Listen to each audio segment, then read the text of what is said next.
Good evening, everyone, wherever you may be. I am Toby Green, and I am the host of the Junk Drawer Massacre podcast. Tonight, we are going to be looking at the inauguration and presidency of Donald Trump. We're going to be talking about the origins and where we go from here.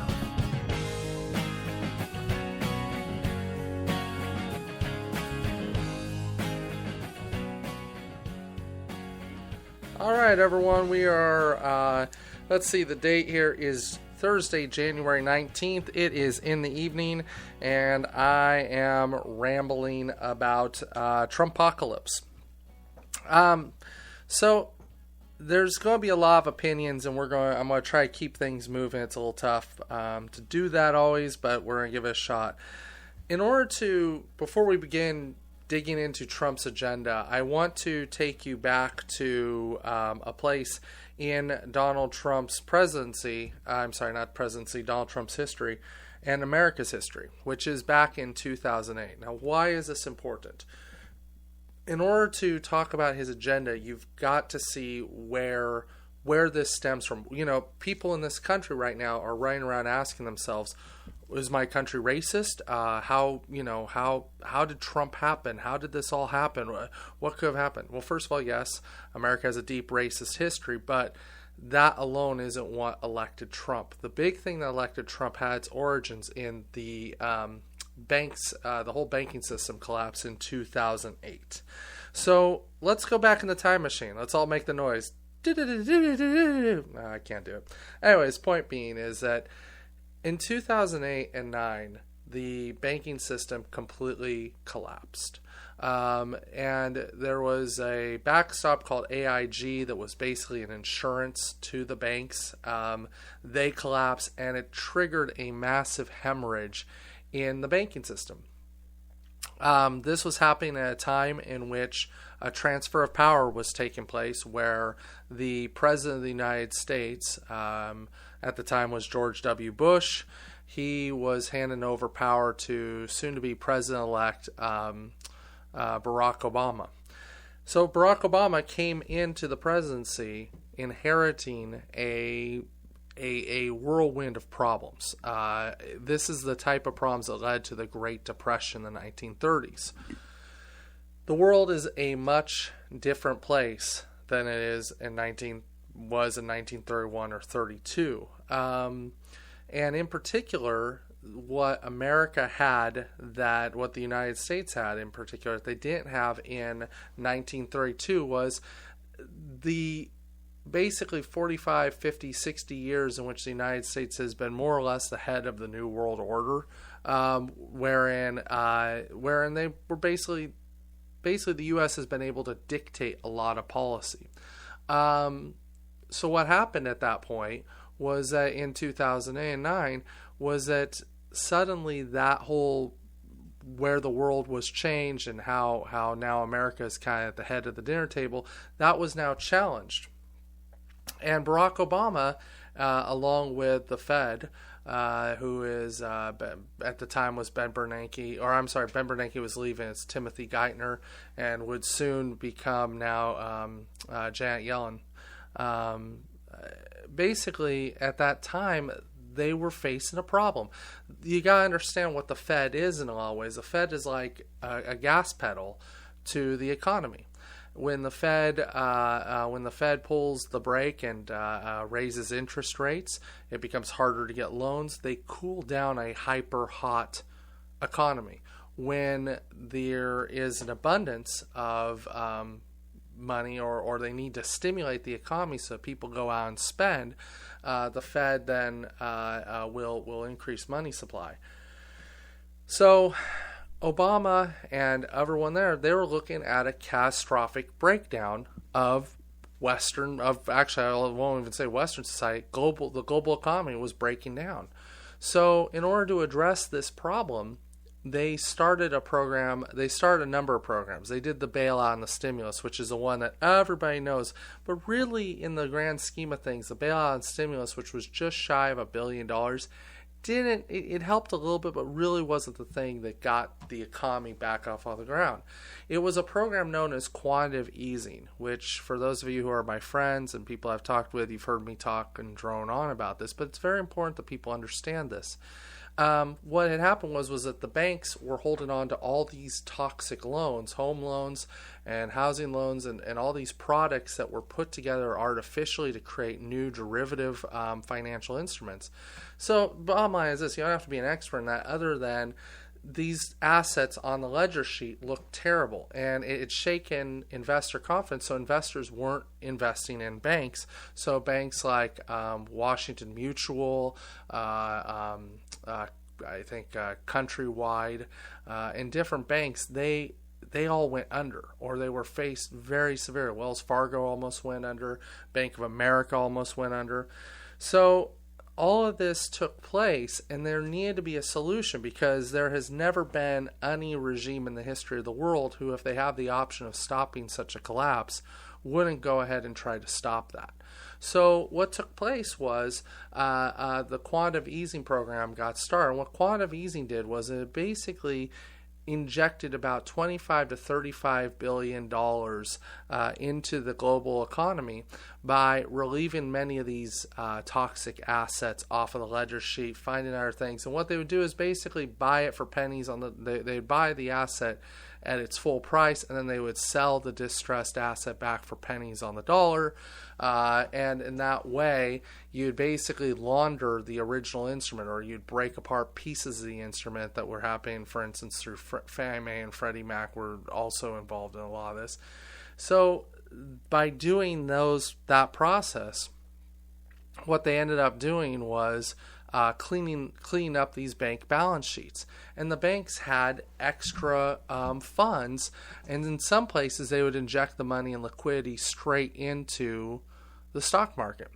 So imagine, like, here's the best way to think of this. Imagine you're at a video game arcade, right? And somebody comes up and literally gives you free tokens to keep playing so that you can go get the prize you want. That is essentially pretty close to what happened, was that they got free money. Now, you go, well, boy, that Barack Obama was a genius, and boy, that was that worked. That did a great job. Except the problem is it didn't work. It didn't work in the same way that if you hook somebody up to morphine, they're not going to make great decisions about their life, right? They're going to feel better. They're not going to be in pain, but they're still under the influence of a highly powered narcotic, and you take that away, the pain is still there. And that is basically what quantitative easing was and is it so much money flooded into the area, into the economy, that you go buy some bread now. You go buy some bread, and you're looking at spending, for a loaf of bread that maybe 20, 30 years ago would cost you 50 cents. Today, it's going to cost you $3, $4, $5 if you're really if you're splurging on nice bread. I'm using that as a note. We know that rental crisis and wage crisis have taken place. All of this has the basis in the fact that when you go and spend your dollar, it isn't as strong as it was in 2008. And that's because more dollars were introduced into the money supply. They printed up several, I'm not sure what the final balance exactly came out in the quantitative easing programs, but you're looking at around 3 to 4 trillion, I believe. I'll check that number here over the break. But what this has to do with Trump, and I promise I will circle back, is that what this does is it sets the groundwork for basically working people to be pissed off. And I'm not just talking about the right-wing racist trolls that you see out there who are just saying stupid shit. I'm not talking about those people. Those people are pretty much whatever. They are what they are. I'm talking about the other 75% of Americans. Those 74 to 75% of Americans, out of that, you had about a good probably 30% who felt left behind. And they weren't even Trump supporters. They were people who, they didn't even necessarily vote for Trump. They just stayed home. They weren't inspired. And I'm going to talk about that in a second, but basically those folks stayed home. And the election happened, and you saw a pretty decreased voting, a pretty suppressed vote. Now, there was other reasons why that was suppressed, including, as we know, voter harassment that took place in the polling places, the Republicans and the gerrymandering that they were allowed to do. Basically, if you want to know what happened the last 8 years, is that the Democratic Party had a chance to destroy the Republican Party and didn't go in for the kill. And they allowed the Republican Party to regain its footing, and because they basically had no place really forward in classic Democrat style, they had no place really forward to go, and I'll explain that in a second. So, out of this money printing that took place, what ended up happening was that once America had, through its Fed, done quantitative easing, all the other countries in the world said, well, shit, if America's doing it, we're going to do it too. You had the EU and all these other countries did it. So now you have this excess of liquidity, of lots of money in these markets. And all across the globe, working people are going, I can't afford to rent a house. I can't afford to buy a house. This shit is crazy and it needs to stop. So as we get to the 2016 election, it comes down to what were the answers to that, right? The right wing always has an answer, and it's a horrifying answer. The answer is blame other people. That's all the answer is. The answer is never that the philosophy's broken. The answer is it's always someone else's fault. And that's what Trump basically ran on. And it didn't matter if he was right. It didn't matter what facts he threw. Because at the end of the day, that always will put the onus. And if you're a progressive person listening, congratulations, this is the world that you live in. It's not a Hillary Clinton fault. It's not a Bernie Sanders issue. It's just the way the world works under capitalism, is that they don't have to put forward really incredible ideas or notions. They have to put forward just the bare, they have to put forward the most reactionary claims. It's always on us as working people, as progressive people, to put forward things that are truly inspiring. So that's kind of where it is that in the 2016 election, it was Trump with a very reactionary program, very much about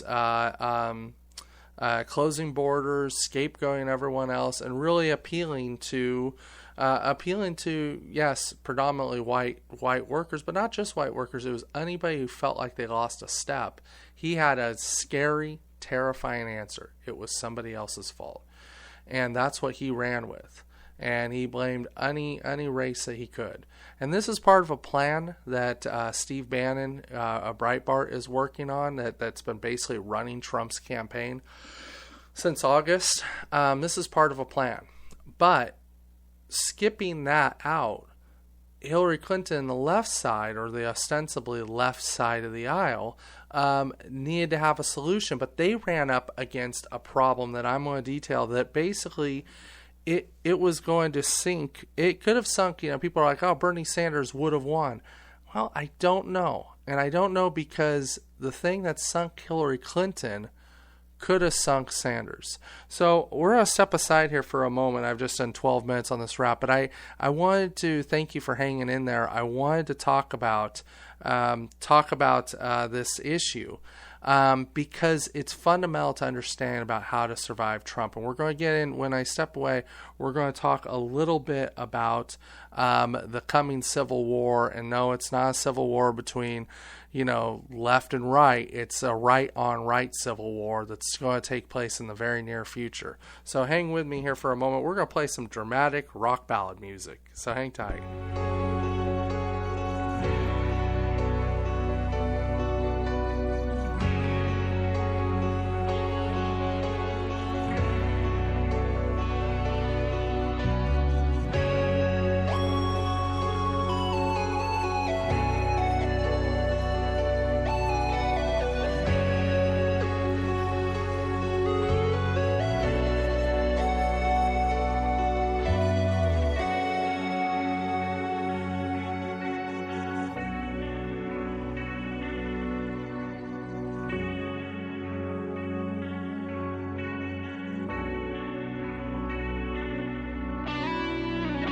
Okay, so I am back here. Basically, so I had said